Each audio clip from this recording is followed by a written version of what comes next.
6 টনেরও বেশি হাঙরের পাখনা জব্দ করেছে পেরুর পুলিশ।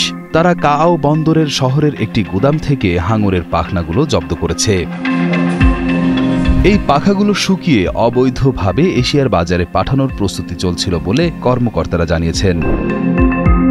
এশিয়ার বাজারে এই বিপুল পরিমাণ পাখনার দাম প্রায় $8 মিলিয়ন, যা বাংলাদেশি মুদ্রায় প্রায় 96 কোটি টাকার সমান। পেরুর জাতীয় অপরাধ তদন্ত অধিদপ্তরের প্রধান ম্যানুয়েল লোজাদা জানান, এশিয়ার বাজারে যাবার জন্য এই পাখনাগুলো প্রস্তুত করা হচ্ছিল।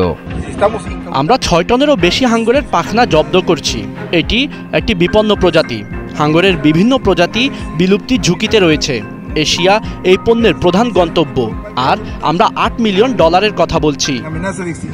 এই ঘটনাটি ফিনিং নামে একটি নিষ্ঠুর এবং নিষিদ্ধ প্রথাকে আবার আলোচনায় এনেছে। ফিনিং হলো হাঙর ধরে শুধুমাত্র তার দামি পাখনা কেটে নিয়ে বাকি হাঙরটিকে অনেক সময় জীবিত অবস্থায় সমুদ্রে ফেলে দেওয়া।